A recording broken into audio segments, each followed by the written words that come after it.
నాకన్నా ముందు నువ్వు చచ్చిపోతున్నావు, నీకు తమ్ముడుగా పుట్టుంటే నీకన్నా ముందు నేను ఈ దేశం కోసం చచ్చిపోయేవాడు కదా అని నేను బాధపడుతున్నానని చెబుతాడు. అటువంటి వీరులు బజరంగ దళ కార్యకర్తలకి శ్రద్ధాకేంద్రమైనటువంటి సరహద్దు ప్రాంతం పంజాబ్లోనే ఉన్నది. ఇక్కడే భగత్ సింగ్ యొక్క ఉద్యమ చరిత్ర అంతా అక్కడే జరుగుతుంది. కాబట్టి ఆయన గురువు అయినటువంటి లాలా లజపత్ రాయ్ మీద శాండర్స్ లాఠీ చార్జ్ చేస్తే లాలా లజపత్ రాయ్ చనిపోయారు. అది చూసి ఈయనకి ఎవరైతే ఈ పని చేశారో వాడు ఒక బాంబు వేసి చంపేస్తారు భగత్ సింగ్. అప్పుడు జైల్లో పెట్టి ఈయన ఉరి తీయడానికి శిక్ష వేస్తారు. బ్రిటిష్ వాళ్ళు గాంధీ గారి పంపించి క్షమాపేక్ష కోరితే వదిలేస్తామంటారు. ఒక బజరంగ దళ సందీప్ పారిపోయాడు అనుకోండి ఒక ఉద్యమంలో, మీరందరూ నిలబడతారు అక్కడ. మన ప్రముఖే పారిపోయాడు, మనం ఇక్కడ ఉన్న పారిపోయిన రోజు అందరూ పారిపోతారు.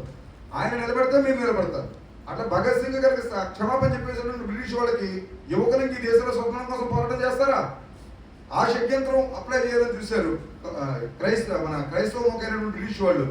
అప్పుడు ఈయన తాతగారిని పంపిస్తే తాతగారితో చెబుతాడు మన భగత్ సింగ్, ఒకటి తాతయ్య నేను క్షమాపణ చెబుతాను, క్షమాపణ చెప్పి బయటకు వచ్చేస్తాను, కానీ నేను ఒక ప్రశ్న అడుగుతాను చెప్పు. మన ముందున్న ఇంటి ఆయన ఎలా చనిపోయాడు? మలేరియా జ్వరం వచ్చి చనిపోయాడు.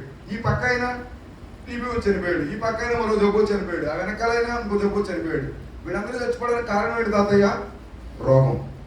ఇప్పుడు నేను ఈ జైల్లో ఉరి తీసి చెప్పేస్తున్నాను. నన్ను ఇక్కడ నేను చచ్చిపోవడానికి కారణం ఏంటి తాతయ్య? ఈ దేశ స్వతంత్రం కోసం ఇక్కడే ఉరి తీయబడి దేశం కోసం చచ్చిపోమంటావా? బ్రిటిష్ వాడికి క్షమాపణ చెప్పి బయటకు వచ్చి ఏదో ఒక రోజు రోగంతో చచ్చిపోమంటావా? నా చావు రోగానికి ఇవ్వమంటావా, దేశానికి ఇవ్వమంటావా చెప్పమని అడుగుతాడు భగత్ సింగ్. అప్పుడు ఏడుస్తున్న కళ్ళు తుడుచుకున్న తాతయ్య నువ్వు దేశం కోసమే చచ్చిపోమని చెప్పేసి బయటకు వచ్చేస్తాడు. అటువంటి వీరులను కట్టిన గడ్డ ఈ పంజాబ్ ప్రాంతం. ఇక్కడి నుంచి పక్కకు వస్తే ఉత్తరాఖండ్. రెండు ప్రాంతాలే చెబుతాను. ఒకటి స్వామి సత్యమిత్రానంద ఏర్పాటు చేసినటువంటి భారతమాత మందిరం, 7 అంతస్తుల భవనం. ఈ దేశ చరిత్ర ఎప్పుడైనా వెళ్తే చూసిరండి మీరు.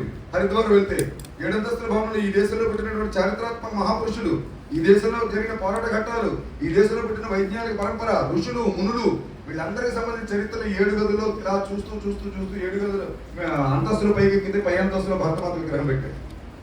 అటువంటి భారతమాత మందిరం చూడొచ్చు. ఇక్కడ స్వామి రామతీర్థ పేరు వినుంటారు మీరు. ఈ రామతీర్థ ఇక్కడ లాయర్గా పనిచేస్తూ ఉండేవారు. ఒకరోజు వివేకానంద ఉపన్యాసం విన్న తర్వాత దీనికి ఆనందం కలిగి ఈయన దగ్గర ఉన్నటువంటి ఒక వాచి తీసి ఆయనకి ఇచ్చారు బహుమతిగా. నాకు ఈ బహుమతి ఎందుకయ్యా, నువ్వే బహుమతికి వచ్చామన్నాడు వివేకానంద స్వామి. అక్కడి నుంచి వివేకానంద ఫాలో అవుతూ దేశ విదేశాల్లో తిరుగుతూ ఆయన జపాన్ దేశానికి వెళ్ళి అక్కడ ఉన్న 7వ తరగతి పిల్లాన్ని అడిగాడు, నీ దేశమే నీకు ఇష్టమైన దేవుడు ఎవరంటే గౌతమ బుద్ధుడు అని చెప్పాడు ఆ కుర్రాడు. నీకు ఇష్టమైన నాయకుడు ఎవరంటే కన్ఫ్యూజియస్